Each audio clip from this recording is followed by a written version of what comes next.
wedding cake ulit for today's video guys. Kaya ayan guys, samahan nyo akong gawin ang cakes na ito.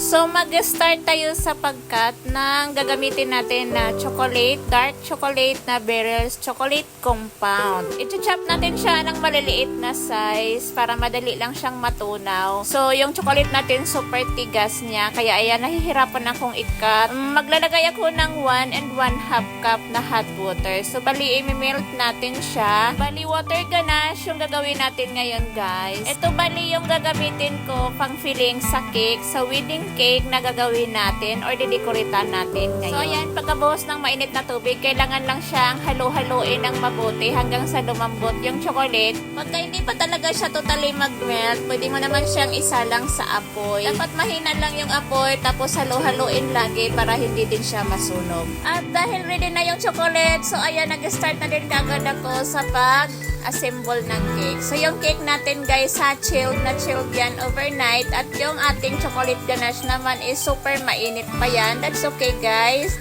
Magsiset din naman kaagad yan dahil yung cake natin is malamig. It's normal na runny yung ganache na nagde-drip pa talaga siya dahil nga sa malambot pa siya, dahil sa mainit pa talaga siya. But sabi ko nga is okay pa din yan. Anyway, pwede mo naman din talaga gawin yung ganache ng mas maaga para malamig na siya pagka gagamitin. That time naman, pag malamig na din yung ganache, ayun, maglalapot na din siya. So guys, nasa sayo lang din yun siya.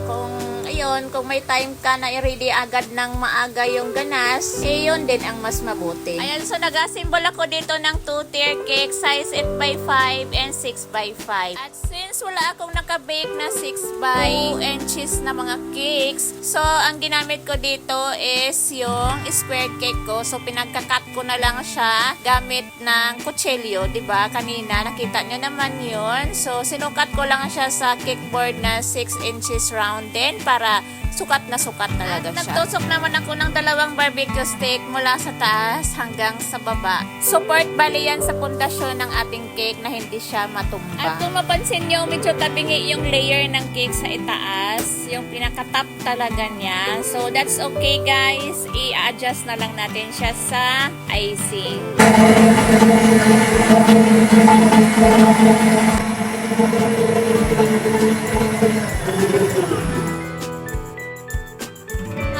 Mix naman na kaagad ako ng icing na gagamitin. So, yung ginamit natin na icing is Emberge. Nasa 3 cups naman yung whipping cream na minix natin dito. Kaya kitang-kita nyo, umaapaw talaga siya sa mixing bowl. Agad ko naman sinunod ang pag-crumb coat ng cakes. Again, yung cake natin is size 8x5 and 6x5. Maglalagay naman ako nitong gold color ng Chef Master. Ayan, konting patak lang siya for a lighter color. So, hahaluin lang natin siya ng mabuti. Kailangan mahalo siya ng mabuti dahil yung mismong color na ginamit natin is gelled paste. Kukubiran ko lang itong sa itaas ng light na gold. And then, sasapawan ko pa siya ng dark shade ng gold. Ayan. So, bali, ang ganitong techniques is para makatipid tayo sa color.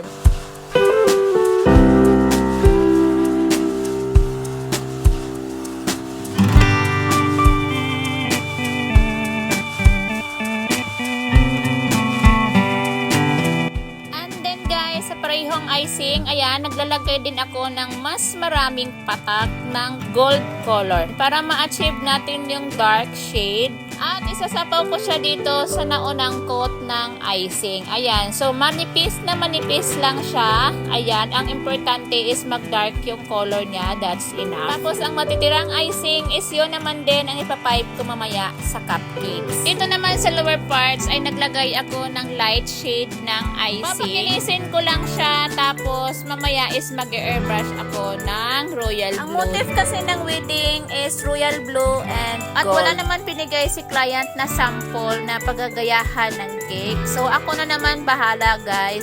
So, ayan, ginawa ko lang siya ng napakasimple talaga. Though pinakinis ko talaga siya dito ng mabuti para kahit papaano maganda pa rin talaga siyang tingnan. At ito na nga yung part na mag-airbrush na tayo ng cake. Ayan guys.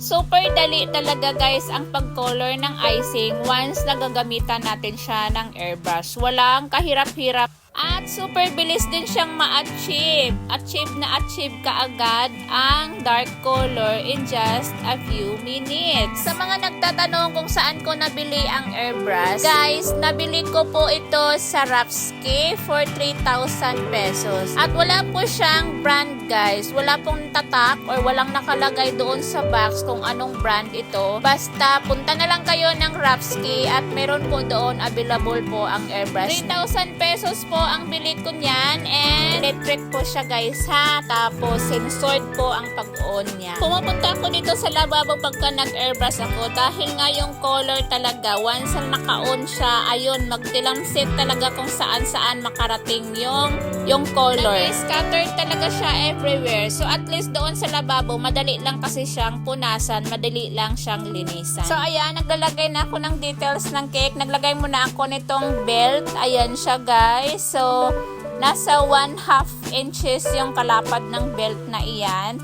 So, non-edible po yan siya, guys, pero recommended talaga yan siya pang decors ng cake. Tapos, dito naman is mag-airbrush ako nitong gagamitin natin na flowers pang decor din ng cake. So, artificial flowers ito.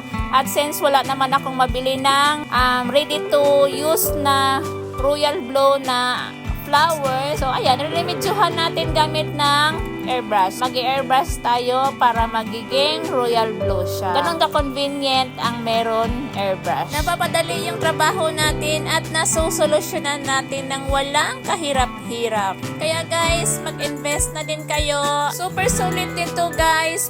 Medyo may kamahalan man, pero at least, 'di ba, napapadali yung trabaho natin. At ayan na, guys, for the attach na tayo ng flowers. Ayan, dahil malalaki yung flowers niya, so dito na lang ako naglagay sa may gilid para hindi naman din ma-overpower yung cake. Tapos naglagay na din ako ng acrylic topper na Mr. and Mrs. At syempre, pag may cake, syempre mayroon din cupcake. So ayan, mag-airbrush din tayo ng cupcake. So inuna ko pala itong blue color dahil nga, 'di ba, mag-airbrush tayo. Then after dito, yun naman yung magpa-pipe tayo ng gold color. At dito na nga, guys, nandito na tayo sa venue. O 'di ba, ang bilis lang. Ilog na kagad natin dito sa back, and here it is. Ayan siya, guys, naka-display na siya. And as usual, guys, ayan, nauna na naman ako dito sa venue.